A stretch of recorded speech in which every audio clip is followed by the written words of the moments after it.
దేవుని సన్నిధిలో చేరి ఇలాగూ దేవుని స్తుతించే భాగ్యాన్ని ప్రభు మనందరికి ఇచ్చాడు. అందరిని బట్టి మనం ప్రభుని స్తుతిద్దాం. మనం దేవుని వాక్యంలోంచి వచ్చిన భాగాన్ని మనం చదువుకుందాం. మరి కీర్తన పుస్తకం 18వ అధ్యాయము 2వ వచనం చదువుకుందాం. కీర్తనల పుస్తకము 18వ అధ్యాయము 2వ వచనం చదువుకుందాం.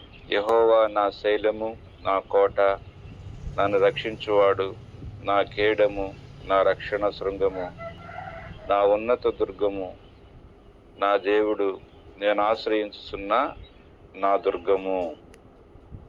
మరోసారి చదువుదాం. యెహోవా నా శైలము, నా కోట, నన్ను రక్షించువాడు, నా కేడము, నా రక్షణ శృంగము, నా ఉన్నత దుర్గము, నా దేవుడు, నేను ఆశ్రయించుచున్న నా దుర్గము, నేను ఆశ్రయించుచున్న నా దుర్గము. దేవుడిచ్చిన మన ఇంటిలో దేవుడు దీవించి ఆశీర్వదించుగాక. ఈ చిన్న భాగంలో నుంచి దేవుడు మనతో మాట్లాడినగాక. ఇక్కడ దావీదు తన సొంత మాటలతో, తన సొంత మనస్సాక్షితో ఇక్కడ చెప్తున్న చిన్న మాట ఏంటంటే, యెహోవా నా దేవుడు. ఇక్కడ యెహోవా నా దేవుడని దేవుని వాక్యంలో చెప్పబడుతుంది. అలాగనే యెహోవా తమకు దేవుడుగా గల జనులు ధన్యులు అని దేవుని వాక్యంలో రాయబడింది. అలాగనే దావీదు దేవుడు యెహోవా నా దేవుడు అని ఎంతో స్పష్టంగా చెబుతూ ఉన్నాడు. ఎందుకు చెబుతున్నాడు అంటే, మరి చాలా మంది దావీదు దినాల్లోనే దేవుణ్ణి ఆశ్రయిస్తూ దేవుడు లేనటువంటి వారుగా జీవించారు. దేవుడిని ఆశ్రయిస్తున్నారు కానీ చాలా మంది, కానీ దేవుడిని కలిగి ఉండి కూడా దేవుడు లేనటువంటి ప్రజలుగా వారు జీవించారు. ఆ కారణాన దావీదు దేవుడు నా దేవుడు అని తను స్పష్టంగా సాక్ష్యం ఇస్తున్నట్లుగా మనం చూస్తాం అన్నమాట. ముందు రాజు సౌలు అయితే తాను దేవుని చేత అభిషేకించబడిన వాడే, ఏర్పరచబడినటువంటి వాడే, దేవుని చిత్తంలోకి వచ్చినటువంటి వాడే, దేవుని కార్యాలు జరిగించినటువంటి వాడే, దేవుని ఆత్మ అతని మీద ఉంది. అయితే దేవుడు ప్రవక్తల వల్లే ప్రవచించినటువంటి వాడే, యెహోవా యుద్ధములు జరిగించినటువంటి వాడే. అయినప్పటికీ దేవుడు తన దేవుడుగా లేడు, ఉంచుకోలేకపోయినాడు సౌలు. అందుకనే అంతేకాదు దావీదు దినాల్లో చాలా మంది కూడా దేవుడిని కలిగి ఉన్నారు కానీ దేవుడు లేనటువంటి ప్రజలుగా వారు జీవిస్తూ వచ్చారు. అందుకని ఇక్కడ దావీదు యెహోవా నా దేవుడు అని ఆయన ఎంతో స్పష్టంగా సెలవిస్తూ వచ్చినట్లుగా మనం చూస్తాం.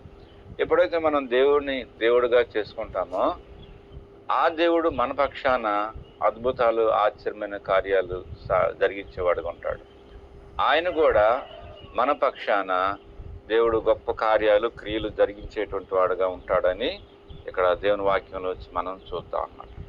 అయితే దావీదు దేవుని గురించి ఇచ్చిన సాక్ష్యం బట్టి దేవుడు దావీదు గురించి ఏం చెబుతున్నాడు, దావీదు దేవుని వద్ద నుండి ఎలాంటి సాక్ష్యాలు పొందినటువంటి వాడుగా ఉన్నాడు అనేది కొన్ని విషయాలు మనం చూద్దాం అన్నమాట. కీర్తనలు 89:21 వచనంలోంచి మనం ఒక మాట చదువుదాం. కీర్తన 89:21 వచనం చదువుకుందాం. 89వ కీర్తన 21 వచనం చదువుకుందాం. ఇక్కడ శాశ్వత కాలం వరకు అతని సంతానము, ఆకాశము ఉన్నంత వరకు అతని సింహాసనం నేను నిలిపెదను. శివ ఇక్కడ ఎంత గొప్ప వాగ్దానం. 89:21 పైన చదువు, ఇంకా 21 వచ్చిన చదువు. నా చెయ్యి ఎడతెగక అతనికి తోడయుడును, నా బాహుబలము అతన్ని బలపరచును అనేది ఇక్కడ మనం చూస్తున్నాం. ఇక్కడ చాలా విషయాలు ఉన్నాయి, సంగతులు ఉన్నాయి. ఇక్కడ 21వ వచనంలో మనం చదివిన భాగాన్ని చూస్తున్నాం. నా చెయ్యి ఎడతెగక అతనికి తోడయుండును. ఒకటి, నేను తోడై ఉంటాను. దావీదుకి నా చెయ్యి ఎల్లప్పుడు తోడుగా ఉంటుంది అని చెప్తున్నాడు ఇక్కడ. అలాగనే రెండో విషయం అన్నమాట. రెండో విషయంలో నా బాహుబలము అతన్ని బలపరుచును అంటాడు. నా బాహుబలం, నా చేతి యొక్క శక్తి అతన్ని బలపరుచును, అతన్ని బలపరుస్తూ ఉంటుంది అని అంటారు. ఇవన్నీ మనం అక్షరానుసారంగా కూడా మనం చూడొచ్చు. దావీదు జీవితంలో దేవుడు ఎలాగో బలపరిచాడో, ధైర్యపరిచాడో అనే సంగతులు మనకి కనపడతాయి మనకి. అలాగనే ఏ శత్రువు అతని మీద జయం పొందడు. జయం అనేది ఎవరు కూడా దావీదుని జయించాలంటే ఎవడు తరం కూడా కాదు అని చెప్తున్నాడు. తర్వాత ఇంకా ఏమని చెప్తున్నాడు అనేది 23వ వచనంలో, అతని ఎదుట నిలవకుండా అతని విరోధులు నేను పడగొట్టేదను, అతని మీద పగబట్టు వారిని నేను మొత్తేదను అనమాట. చూసావా, విరోధులను నేను పడగొడతాను అంటున్నాడు. అతని విరోధులందరూ కూడా పడిపోతారు, అతని ఎదుట ఎవడు కూడా నిలబడడు అంటారు. తర్వాత నా విశ్వాసతయు నా కృపయు అతనికి తోడుగా ఉండును. నా విశ్వాసతయు నా కృపయు మరి తోడుగా ఉండును. అతని మీద పగబట్టి వారందరినీ కూడా నేను మొత్తేదను అంటాడు అన్నమాట. తర్వాత మరి నా నామమును బట్టి అతని కొమ్ము హెచ్చించేదను అంటాడనమాట. నేను అతని కొమ్మును హెచ్చించేదని అంటాడు. కొమ్ము అంటే 80వ కీర్తన 15వ వచనంలోంచి ఒక మాట చదువుతాం. 80వ కీర్తన 15వ వచనంలోంచి ఒక మాట చదవచ్చు. ఏంటి ఆ కొమ్ము అంటే, ఈ ద్రాక్షావల్లిని దృష్టించుము, నీ కుడి చేయి నాటిన మొక్కను కాయము, నీ కొరకు నువ్వు ఏర్పరచుకొని కొమ్మును కాయము, నీ కొరకు నువ్వు ఏర్పరచుకొని కొమ్మును కాయము అంటాడనమాట. ఇక్కడ కొమ్ము అని ఒకటేసాడు కింద, కుమారుని అన్నమాట. కొమ్ము అంటే ఎంతో కాదు, దేవుని కుమారుడు అన్నమాట, దేవుని బిడ్డ అని అర్థం అన్నమాట. కాబట్టి ఆ కొమ్ము అనగా నేను నీ కుమారుడిని అని అంటాడనమాట. నీ బిడ్డని నన్ను కాయము అంటాడనమాట. నీ బిడ్డని నన్ను నీవు కాయి అంటాడనమాట. కాబట్టి నీ నామమును బట్టి అతని కొమ్మును హెచ్చించబడును అంటాడు. కొమ్ము హెచ్చించబడును అంటాడనమాట. కాబట్టి మరి ఇన్ని ఆధిక్యతలు మరి దావీదు మరి దేవుని నోట నుండి సాక్ష్యం పలికాడు. దేవుడే దావీదుని నోట నుండి, దేవుని యొక్క నోట నుండి దావీదుని గురించి ఎలాగూ చెప్పబడుతూ వచ్చిందన్నమాట. తర్వాత 89:27లో కూడా భూరాజులలో అత్యున్నతంగా నుంచెదను. చూసావా, భూరాజులలో ఎట్లా ఉంటాడు? అత్యున్నతుడుగా. భూరాజుల్లో కూడా అతని వంటి వాడు ఎవడు ఉండడు. కాబట్టి అత్యున్నతమైనటువంటి రాజుగా నేను అతన్ని చేసేదను. భూరాజుల్లో అత్యున్నతంగా చేసేదను, అత్యున్నతమైనటువంటి వాడుగా చేసేదను అంటాడు. తర్వాత కావున నేను 27వ వచనం మొదటి భాగంలో, కావున నేను అతనికి నా జ్యేష్ఠునిగా చేయదును అంటాడు దావీదుని గురించి. నా జ్యేష్ఠుడు దావీదు అని అంటాడు అనమాట. తర్వాత మనం చూస్తాం అనమాట.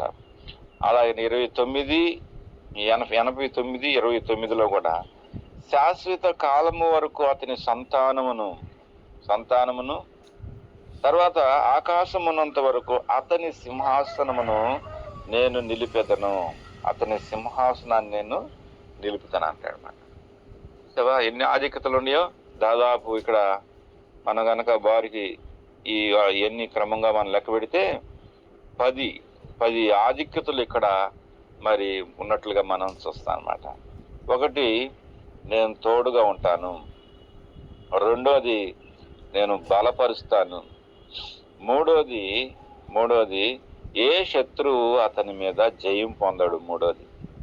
తర్వాత 4వది, మరి అతని విరోధులందరిని, దోషకారులను, విరోధులందరిని కూడా నేను పడగొడతానంటాడు. తర్వాత అతని మీద పగబొట్టు వారందరినీ నేను మొత్తెదను అంటాడు అన్నమాట. మొత్తెదను అంటాడు.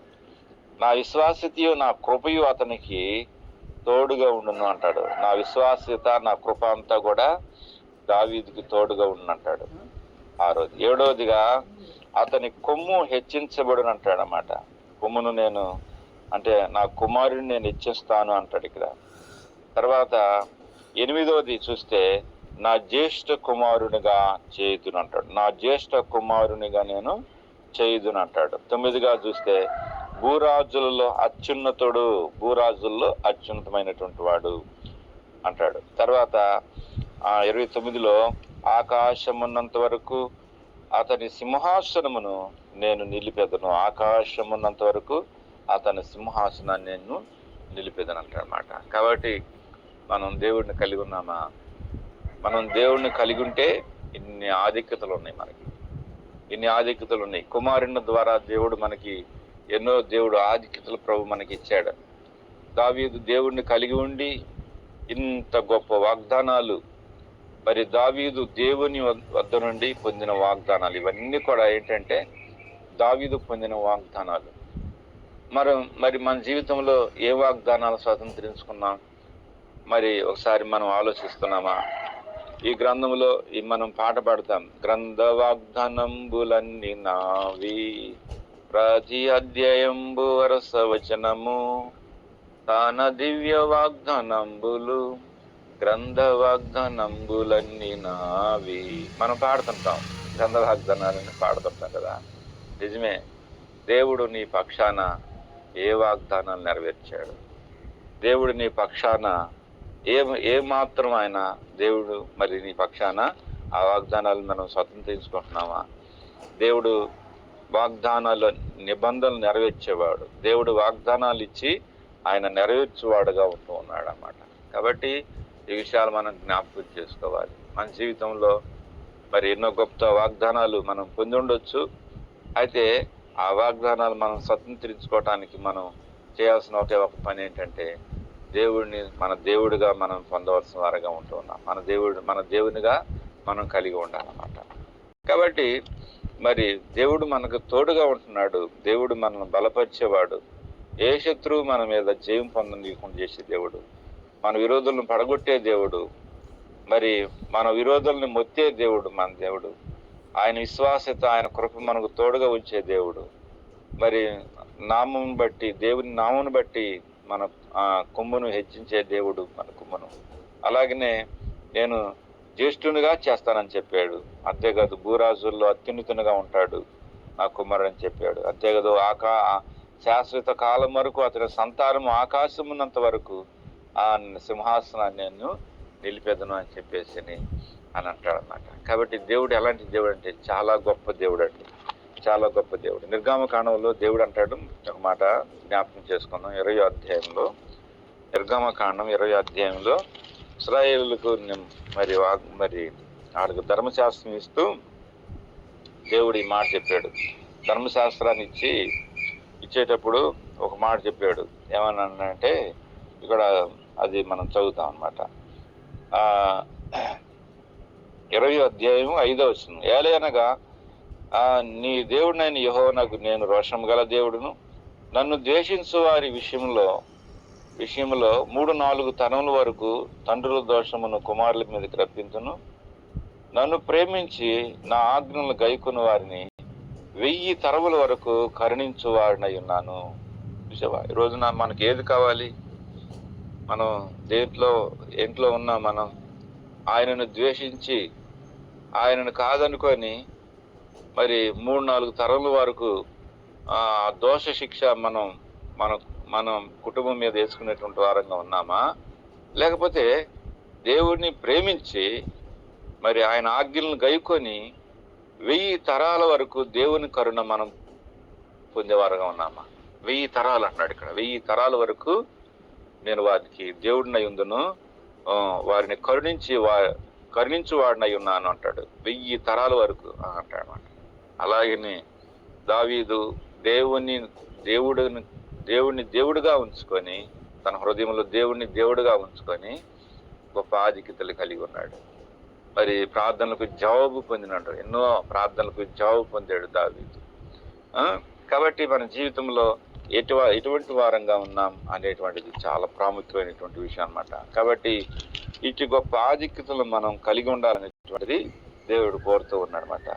కాబట్టి ఆయన జీవితంలో, మన జీవితంలో దేవుడు చేసేటువంటి ఆ అద్భుతాలు, ఆశ్చర్యకార్యములు ఏవైతే ఉన్నామో, మరి ఏం వాగ్దానాలు దేవుడు చేసి మన విషయంలో ఆ వాగ్దానాల నెరవేర్పులో కోరుతున్నాడు, ఆ విషయాల్లో మనం నిజంగా దేవుని వల్లే, మరి దావీదు వల్లే మనం దేవుని ఎదుట మంచి సాక్ష్యాన్ని పొందేటువంటి వారుగా ఉండాలని దేవుని వాక్యం సెలవిస్తుంది.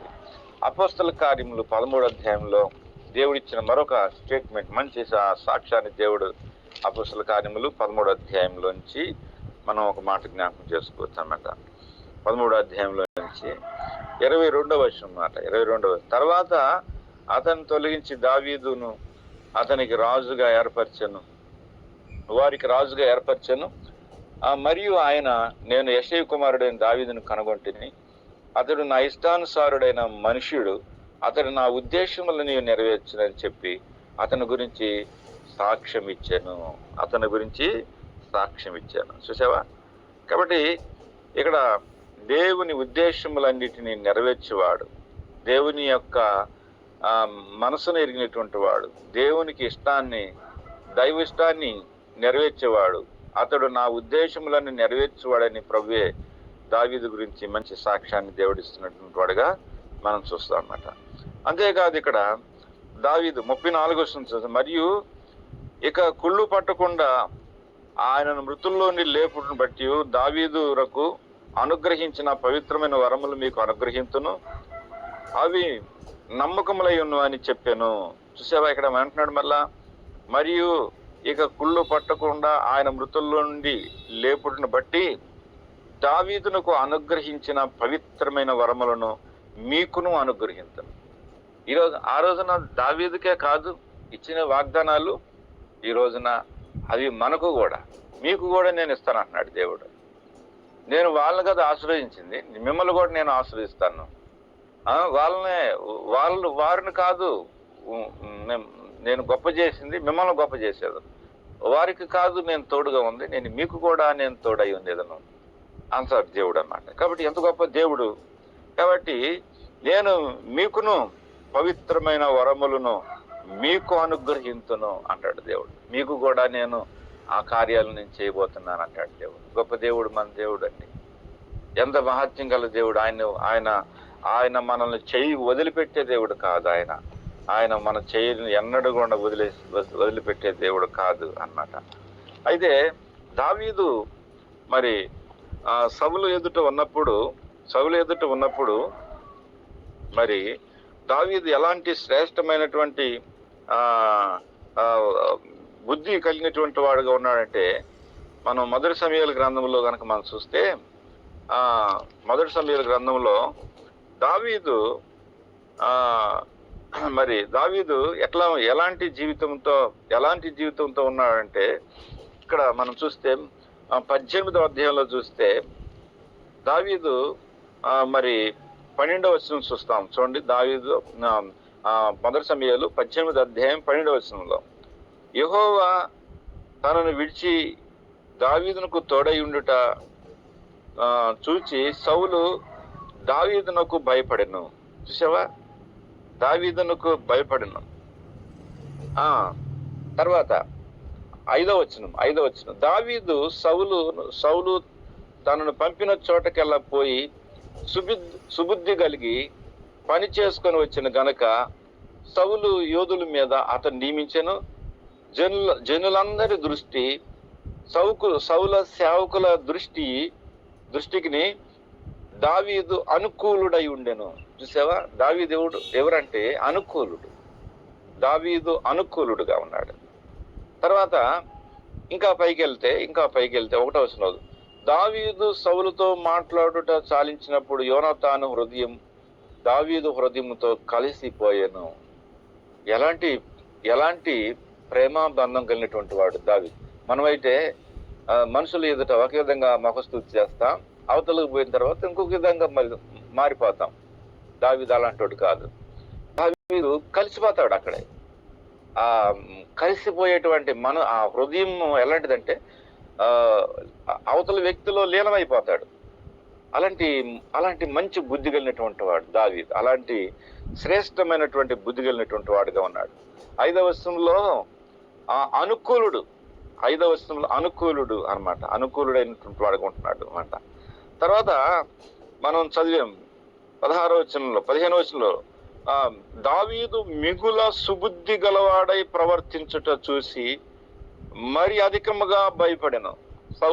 సౌలు దావీదు సుబుద్ధి కలిగి ప్రవర్తించుట చూసి మరి అధికంగా భయపడెను అన్నమాట. ఇవన్నీ దావీదు సంబంధించినటువంటి కావు. దావీదు దేవుని పట్ల మరి దేవునిని కలిగినటువంటి జీవితాన్ని అక్కడ అంతే, తన కోసం కాదు ఇక్కడ. కాబట్టి తన కోసం తాను అలా జీవించటం లేదు, కానీ దేవుని కోసము ఎలాంటి మనస్సాక్షి కలిగినటువంటి వాడుగా జీవిస్తున్నాడు ఇక్కడ మనం అది చూడగలుగుతాం అనమాట.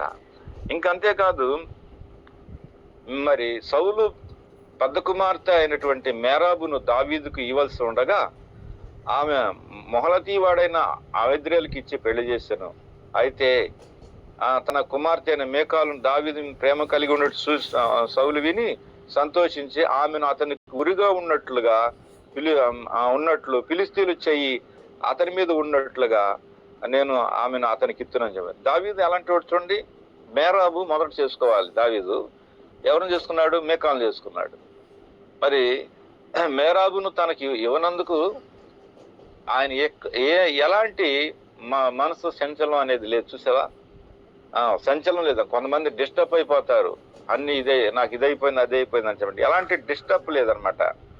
అయితే దావీదు మనసు అనేది నిలకడైనటువంటి మనసు కలిగినటువంటి వాడు దావీదు అనమాట. దావీదు మనసు అయిన నిలకడగలిగినటువంటి వాడు.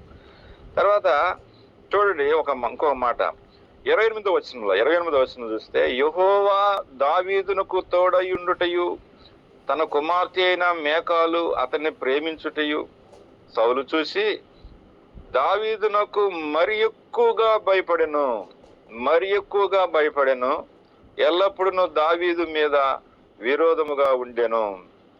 తర్వాత 30వ వచనంలో, ఫిలిస్తీ సర్దారులు యుద్ధమునకు బయలుదేరుసు వచ్చి వారు బయలుదేరినప్పుడల్లా దావీదు బహు వివేకము కలిగి ప్రవర్తించను. వివేకం కలిగినటువంటి వాడు దావీదు వివేకం కలిగినటువంటి వాడు. చూసావా? తర్వాత వివేకము కలిగా ప్రవర్తించుచు రాగా సౌలు సేవకులందరికంటేను అతని పేరు బహు ప్రసిద్ధికెక్కేసేసాడన్నమాట. చూసావా? దేవుడు అంటాడు, తర్వాత దావీదు కీర్తనలో చెబుతాడు, గొర్రెల దొడ్లో నుంచి నన్ను బయటకు తీసా అంటాడు దావీదు. ఆ మాట కూడా మనం మీకు ఎవరికైనా జ్ఞాపకం వస్తే చెప్పవచ్చు, రెఫరెన్స్ చెప్పవచ్చు. మంచి మాట అది అన్నమాట. నన్ను గొర్రెల దొడ్లో నుంచి బయటకు తీసి